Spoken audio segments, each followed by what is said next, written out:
நம பரமரிஷிभ्योம் நம பரமரிஷிभ्याம். ஹரி ஓம். குருர் பிரம்மா குருர் விஷ்ணு குருதேவோ மகேஸ்வரः. குரு சாட்சாத் பரம் பிரம்மம் தஸ்மை ஸ்ரீ குருமூர்த்தயே நிமைதம். ஸ்ரீ தக்ஷிணாமூர்த்தயே. ஓம் சிவாய நம.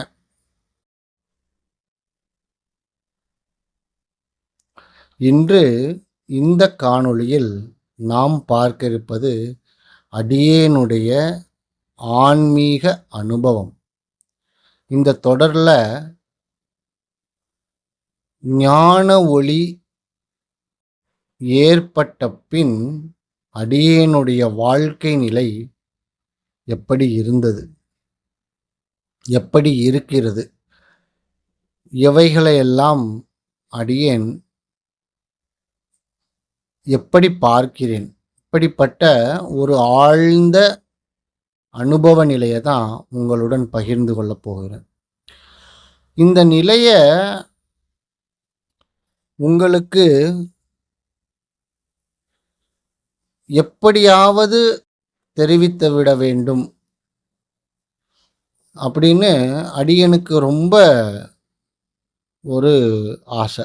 காரணம் என்னன்னா, ஒவ்வொரு ஞாயிற்றுக்கிழமையும் தாங்கள் அனுப்பக்கூடிய கேள்விகள் எல்லாமே இந்த ஞான ஒளி பெறுவதற்கு முன் ஏற்பட்ட கேள்விகள். அவைகள் அனைத்துமே அதிகப்படியான கேள்விகள் அதை நோக்கியதாகத்தான் இருக்குது. அப்போ நாம ஒரு நிலையை நோக்கி நகர வேண்டும், அதாவது உயர வேண்டும், நம்மை முன்னேற்றி கொள்ள வேண்டும் அப்படின்னு நாம் முதலில் எடுத்து வைக்கக்கூடிய பாதை எப்படி மாறுகிறது அப்படின்றத இதை ஒரு கடந்த சில நாட்களாக கொஞ்சம் கொஞ்சமாக இதை இங்கே ஏற்பட்ட அனுபவங்களை கொஞ்சம் கொஞ்சமாக அங்கங்கே எடுத்து அதை ஒரு வடிவம் செய்து அனைவருக்கும் எளிதில் புரியும் வண்ணம் முடிந்தவரை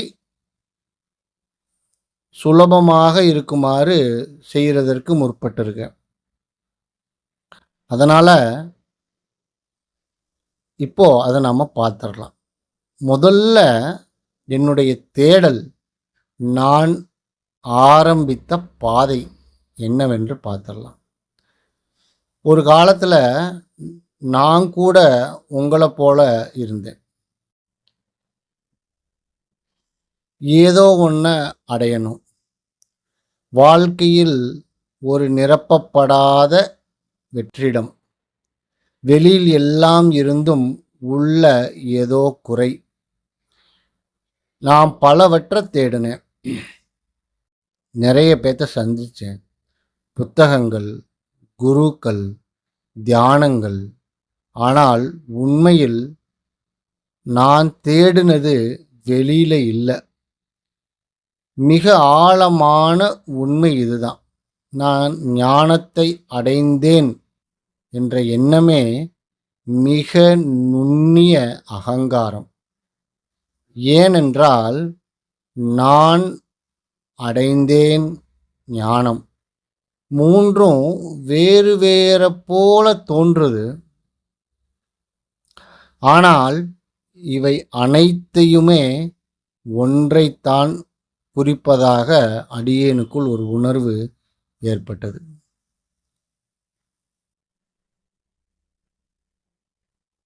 ஒரு தருணத்தில் நான் உணர்ந்தேன் கூட மறைந்துவிடும். அப்போது அனுபவிப்பவர் இல்லை, அனுபவமும் இல்லை. அங்க உள்ள ஒரு விழிப்பு நிலை மட்டும் இருந்தது. இப்போ அடியேனுக்கு ஏற்பட்ட சில திருப்புமுனை, அந்த ஒரு தருணம் தான் இப்போ நாம் உங்களுக்கு விளக்கம் கூறுறோம். ஒரு நாள் சத்சங்கம், ஒரு பெரிய ஞானியோட சத்சங்கத்தில் அமர்ந்திருந்துட்டு என்னுடைய தங்கும் விடுதிக்கு சென்று அங்கே அமர்ந்திருந்தேன். ஒரு அமைதியான சூழ்நிலை. எதையும் தேடாமல், எதையும் எதிர்பார்க்காமல், அதே நேரத்தில் ஒரு பெரிய மாற்றம் எனக்குள்ள ஏற்பட்டது. அது ஒளி பார்த்தது மாதிரி இல்லை. ஒரு விசித்திரமான அனுபவம் கூட இல்லை. நான் என்ற உணர்வு மெதுவா கரைந்து அங்கே யாரும் இல்லை. ஆனாலும் ஏதோ ஒரு விழிப்பு நிலை இருந்தது. அதுதான் நான் உணர்ந்த ஞான ஒளி.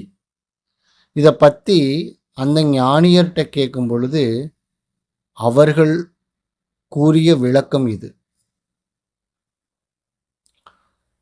பலர் என்ன சொல்றாங்கன்னா, நான் சாட்சியாக இருக்கிறேன், இது உண்மை, ஆனால் முழுமை அல்ல.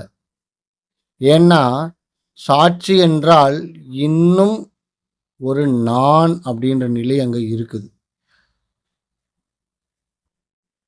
இன்னும் டீப்பா யோசிச்சோம்னா சாட்சி கூட கரைந்து போகுது. அங்கே காண்பவர் இல்லை, காணப்படக்கூடிய பொருளும் இல்லை. அப்பதான் அது பரிபூரணமா ஒரு நிலையா இருக்குது. அடுத்த நாள் வாழ்க்கை எப்படி இருந்தது அப்படின்னு நான் யோசிச்சு பார்க்கும்போது, அந்த ஒரு அனுபவத்திற்கு பிறகு வழக்கம் போல நான் எந்திரிச்சேன். அதே வீடு, அதே குடும்ப சூழ்நிலை, அதே உலகம். ஆனால் அடியேன் வேறுபட்டிருந்தேன். முன்பு நான் வாழ்க்கையை வாழ்ந்தேன் அப்படின்ற ஒரு நிலை அடியனுக்குள்ள இருந்துட்டு, வாழ்ந்து கொண்டிருக்கிறேன் அப்படின்ற ஒரு நிலை இருந்தது. இப்போ எப்படி இருக்குதுன்னா, வாழ்க்கை நடக்குது, நான் அதை பார்த்துக்கிட்டு இருக்கிறேன். நாம் நினைப்பது அமைதி, அது மனம் அமைதியாக இருப்பது. ஆனால் உண்மை என்னன்னா, மனம் எப்போது வேண்டுமானாலும் மாறும். அதனால் உண்மையான அமைதின்றது மனதின் பின்னால் இருக்கும் அந்த சுத்தமான இருப்பு. அதை நீ அடைய வேண்டியதில்லை. நீ அதுவாகவே இருக்கிறாய். அதை உணரணும், அவ்வளோதான். இந்த மாதிரியான எண்ண ஓட்டங்கள் மனசுக்குள்ள ஓடிக்கிட்டே இருந்தது. இந்த எண்ணங்கள் இன்னும் ஆழமா போக போக அடியேனுடைய தினசரி வாழ்வில் ஏற்பட்ட சில ஆழ்ந்த மாற்றங்கள் என்ன மாதிரி இருந்ததுன்னா, மனம் அமைதியானது. முன்பு என் மனம் ஒரு குரங்கு போல இருந்துச்சு. எப்போ பார்த்தாலும் ஏதாவது ஒரு யோசனை உள்ள ஓடிக்கிட்டே இருக்கும். ஆனால் இப்போ அது ஓடுது, அது பேசுது, நான் கேட்குறேன், அது அமைதியானது, அப்புறம் திரும்ப சத்தம் போடுது. இவைகளை எல்லாம் ஒரு கவனிக்கக்கூடிய ஒரு உணர்வு நிலையாக நான் இருக்கிற மாதிரி, அடியேன் இருக்கிற மாதிரி இருக்குது. அடுத்ததா கோபம், துக்கம் எல்லாம் வருது. இயல்பு நிலையாக இருக்கும் பொழுது இதெல்லாம் வருது. ஆனால் அது வேகமாக கரைஞ்சு போயிடுது. முன்பெல்லாம் எப்படி இருந்ததுன்னா, கோபம் வந்தால் அதில் நான் மூழ்கி விடுவேன். எனக்கு அப்படியே தலையே, கோபம் துக்கத்துலலாம் பார்த்தீங்கன்னா தலையே வெடிக்கிற மாதிரி இருக்கும். ரொம்ப கோபம் வந்துச்சுன்னா என்ன பண்ணுறேனே தெரியாத அளவுக்கு இருக்கும். ஆனால் இப்போது கோபம் வருது, ஆனால் அந்த உணர்வு என்னை பற்ற முடியலை, என்னைய பிடிச்சிக்க முடியல. அது வருது, அப்புறம் அதுவே போயிடுது. நான் மட்டும் மாறலை. உறவுகள் என்பது பற்று இல்லாத அன்பு அப்படின்றது மாதிரி அடியனுக்குள்ள ஒரு உணர்வு ஏற்பட்டது. எப்படின்னா, என் உறவினர்கள் அவர்கள் என்னுடையவர்கள் அப்படின்ற ஒரு எண்ணம் இருந்தது. இப்போ எப்படி இருக்குதுன்னா, அவர்கள் வாழ்க்கையில் ஒரு பகுதி. நான் யாரையும் கட்டுப்படுத்த விரும்பவில்லை. நான் யாரிடமும் எதிர்பார்ப்பதில்லை. ஆனாலும் அவர்கள் மேல் உள்ள அன்பு அதிகமாகத்தான் இருக்குது. எனக்கு முன்னால் இருந்த ஒரு பெரிய பயம் என்னன்னா, எதிர்காலம், மரணம் பற்றியது, வாழ்வில் ஏற்பட்ட தோல்விகள், இதெல்லாம் ரொம்ப பயத்தை கொடுத்துட்டு இருந்தது. ஆனா இப்ப எப்படி இருக்குதுன்னா, அந்த பயப்படுறது யாரு? நான் என்ற அடையாளம் இல்லாத போது பயம் எங்க இருந்து வரும்? அப்படின்ற ஒரு எண்ணம் அடியனுக்குள் ஆழ்ந்து அங்க நிக்குது. அடுத்தது, நான் வேலை செஞ்சேன். ஆனா, நான் செய்கிறேன் என்ற உணர்வு இப்போ இல்ல. வேலை நடக்குது, வார்த்தைகள் பேசப்படுது, முடிவுகள் வருது. நான் ஜஸ்ட் லைக் எ ஆடியன்ஸ். நான் நின்னு அத பார்த்துக்கிட்டு இருக்கேன். முதல்லலாம் நான் இந்த சமுதாயத்துல தனியா இருக்கிற மாதிரி ஒரு ஃபீல் எப்பயுமே இருந்துட்டே இருக்கும். ஆனா இப்ப எங்க போனாலும் ஒரு நிறைவு. கூட்டத்துல இருந்தாலும் சரி, தனியாக இருந்தாலும் சரி, ஒரு அமைதி. அப்புறம் இந்த அமைதியா நமக்குள்ள சில கேள்விகள் எழுதும் பொழுது, கடந்த காலத்த பத்தி யோசிச்சோம்னா, ஒருவித வருத்தம் இருக்கும். இது இப்படி நடந்துருச்சு, அது அப்படி நடந்துருச்சு, அது நடந்துருச்சு. எதிர்காலத்த பத்தி யோசிச்சோம்னா, இதையெல்லாம் நான் ஆசைப்படும் விஷயங்களை எல்லாம் என்னால் செய்ய முடியுமா? அந்த அளவுக்கு நான் தகுதியானவனா? இதற்கு என்னை சுற்றி இருப்பவர்கள் எல்லாம் என் கூட இருப்பாங்களா? இப்படியெல்லாம் எனக்கு பயம் நெறைய இருந்தது. ஆனா இப்போ எதிர்காலம் பற்றிய பயமோ, கடந்த காலம் பற்றிய கவலையோ இல்லை. இப்போ பிரசன்ட் என்ன இருக்குதோ அது மட்டும் தான் இருக்குது. ஒரு சாதாரண விஷயங்கள் கூட ஆனந்தமா இருக்குது.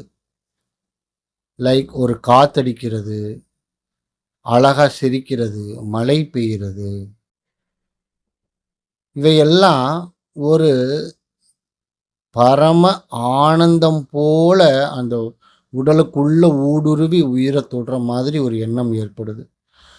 அப்புறமா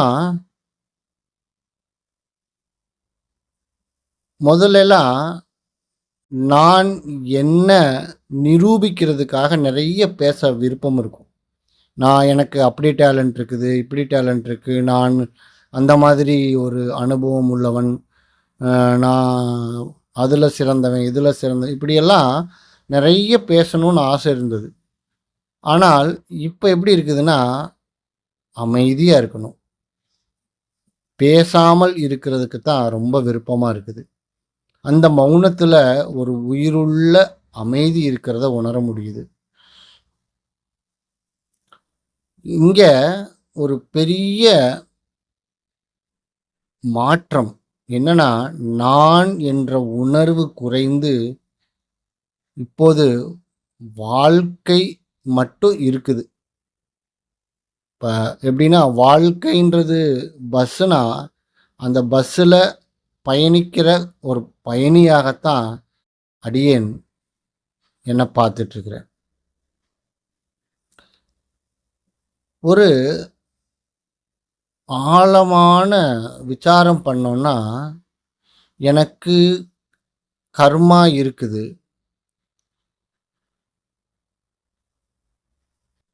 யார் அந்த என் அப்படின்ற என் கர்மா அப்படின்னு என்னுடைய கர்மா அப்படின்றதோட என் என்பது என்னுடைய அப்படின்றது உடலா, மனமா, எண்ணமா? இத ஆழ்ந்து விசாரிக்கும் பொழுது நான் என்ற அடையாளமே அங்க அடியேனுக்கு தெரிய மாட்டேங்குது.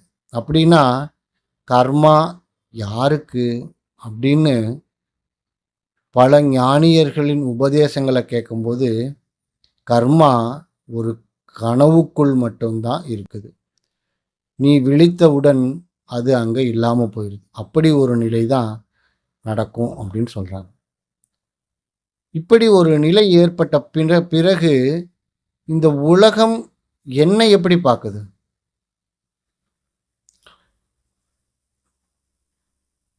இந்த உலகம் என்னை புரிஞ்சுக்கறல. சிலர் என்னை அமைதியானவர் என்று சொன்னார்கள். சிலர் என்னை மாறிவிட்டான் அப்படின்னு சொன்னாங்க.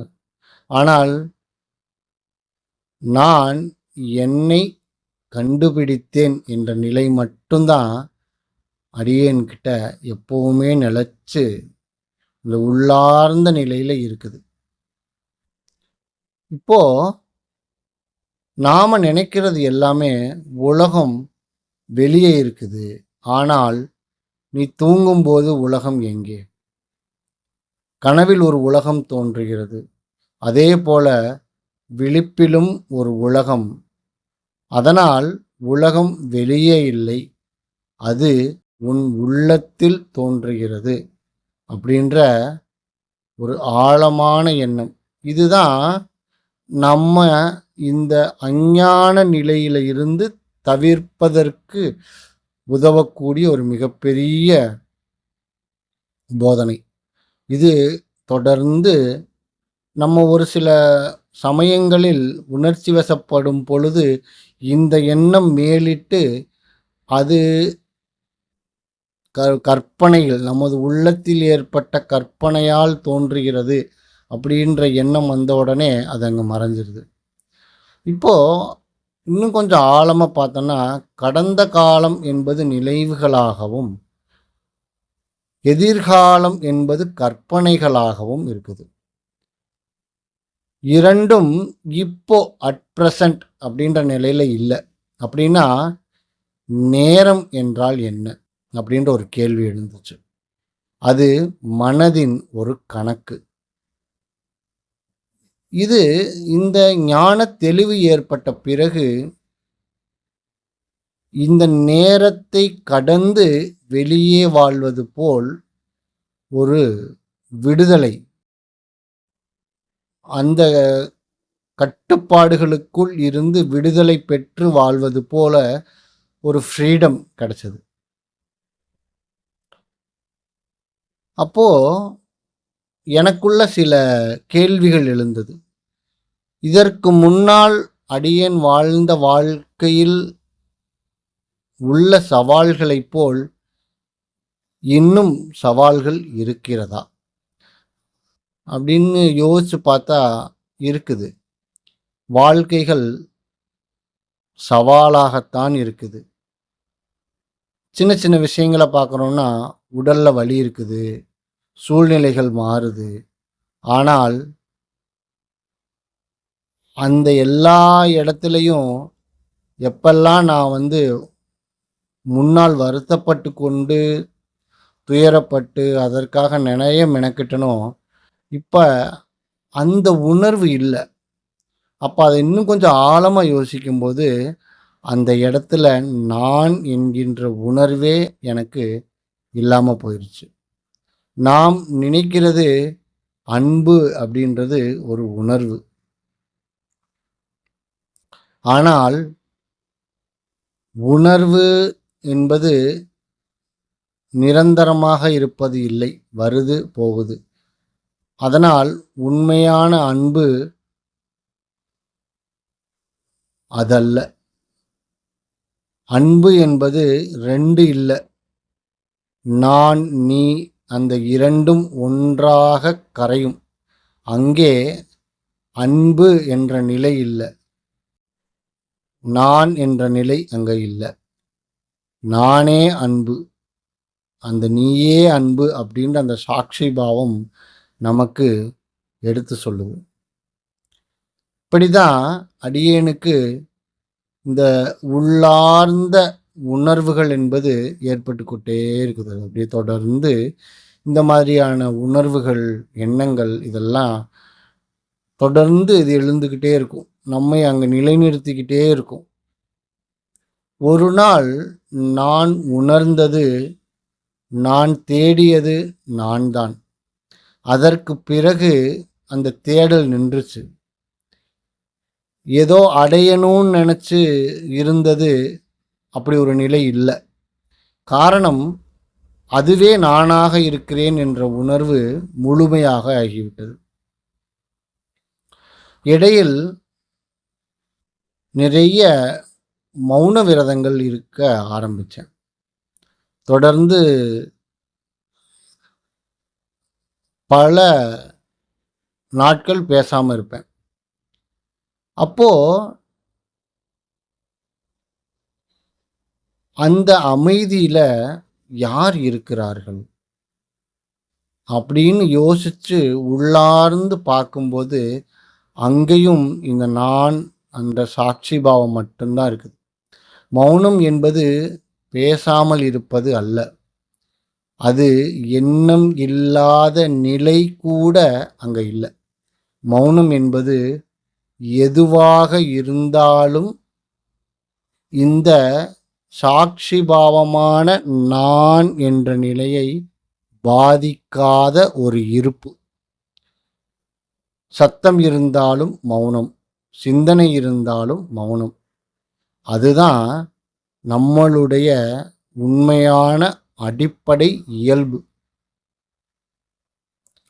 இந்த ஆழமான உண்மை புரியும் பொழுது அடுத்து ஒரு கேள்வி அடியனுக்கு ஏற்பட்டது. மரணம். இந்த மரணம் என்பது உடலுக்கு மட்டும்தான் நிகழுது. அப்போ இங்கே தனியா நீ யார்? உடல் அல்ல என்றால் மரணம் உன்னை தொட முடியாது. இந்த ஞான ஒளி பிறந்த பிறகு மரணம் ஒரு மாற்றம், அதாவது விழிப்பு நிலையிலிருந்து தூக்க நிலைக்கு போகிற மாதிரி இது ஒரு நிகழ்வு, ஒரு மாற்றம், அவ்வளோதான் அப்படின்ற ஒரு எண்ணம் தான் உள்ளேருந்து எழுது. இதை வார்த்தைகளால் சொல்ல முடியாது, ஆனால் முடிந்தவரை சுட்டி காட்ட முற்பட்டுள்ளேன். அது இல்லை என்றால் எதுவும் இல்லை, அது இருக்கிறது என்றால் எல்லாம் இருக்கிறது. அது பெயர் இல்லாதது, உருவம் இல்லாதது, எல்லையற்றது. அதுவே இந்த பிரம்மம், அதுவே ஆத்மா. ஒரு சிறிய வழிகாட்டல் தியானத்தில் உங்களுக்காக அதை அனுபவிக்கிறதுக்கு ஒரு சின்னதாக, இப்போது கண்களை மூடிக்கங்க, நான் யார் அப்படின்னு கேளுங்க. அந்த கேள்விக்கு உங்கள் மூளை கூறும் அல்லது கூற எண்ணும் பதிலை தேடாதீங்க. அந்த கேள்வியோட அப்படியே உங்களுடைய சிந்தனையை நிறுத்துங்க.